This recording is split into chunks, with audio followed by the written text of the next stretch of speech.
Are you a curry lover? Then you're going to love my mom's Malaysian chicken curry. It's always a big hit with my friends, and sometimes I serve it street style on newspapers and banana leaves, so it's like I'm taking them on a trip to Malaysia. And I always serve it with my mom's delicious cucumber and tomato pickle, which helps to cool you down.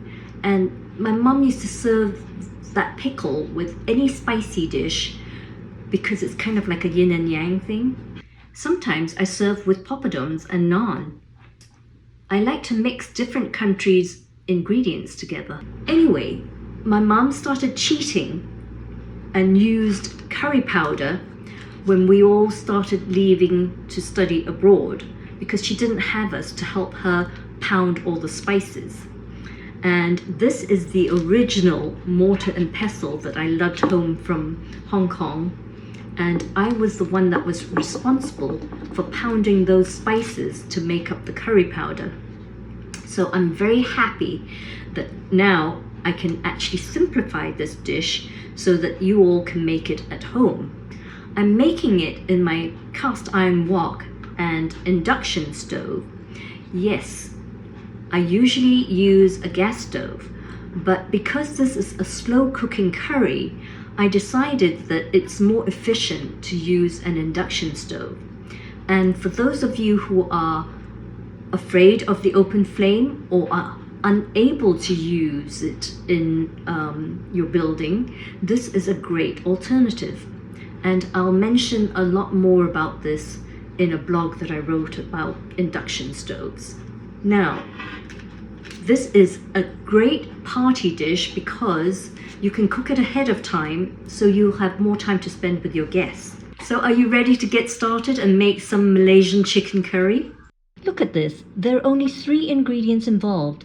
1 onion, a couple of tomatoes, and 1 potato. Fry onions on low heat to soften and then remove to a platter. Next, I fry the rempah, a Malaysian term for aromatics to add to curry. My rempah is just garlic, ginger and shallots. Use the same proportion of curry powder to water. So 1 tablespoon of powder to 1 tablespoon of water. Mix thoroughly in a bowl and smear over the chicken using your spatula to combine. I only use dark meat, so thighs or drumsticks or a mix of both. This is what I mean by smearing the curry paste all over the chicken.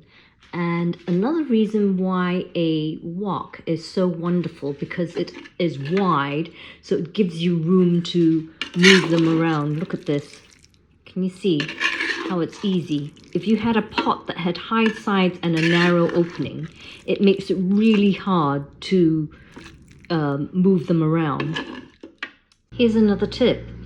I added water into the bowl that I had the curry paste in so I can capture all the rest of the curry powder, and then the food processor that I used to chop up the garlic, ginger and the shallots, I just added a little bit of water to get the rest of it.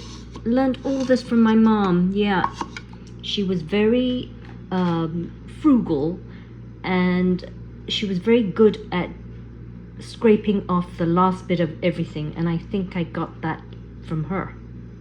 And if you don't know this wonderful tool, it is called, well, in England it was called the last lick. I don't know what you call it in America, but this helps to scrape off everything. Can you see that? Just showing you how I've added the water. Can you see? Not totally covered. Covered just below so the chicken is still peeking out. By cooking the potatoes separately, it prevents them from breaking up inside the curry. So when the chicken is just done, I add the potatoes and tomatoes in so they have time to absorb the flavors of the curry. I like cooking the curry the night before so the flavors have time to meld together. And then the next day, I transfer it to a clay pot to reheat it gently. And sometimes I serve it directly from the clay pot at the dining table. My mom showed us how to eat with our fingers from a banana leaf, but I think it's easier for guests to eat with a fork.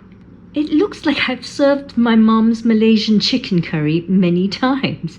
Here's a multi-course dinner I made, starting with an appetizer. Just a simple grilled shrimp and cherry tomatoes on a bed of arugula salad.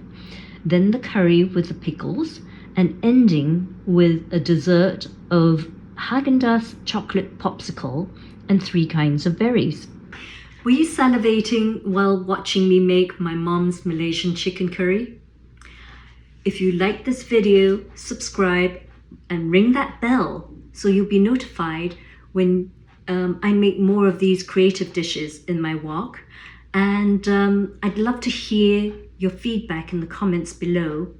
And check the description because I provide lots of goodie links, including a link to sign up for my newsletter, where I'm going to give you a free download for a stir-fry crib sheet, flowchart, roadmap, whatever you want to call it, which gives you the stir-fry steps so that you're going to be successful when you cook at home. And I think you'll find that very helpful.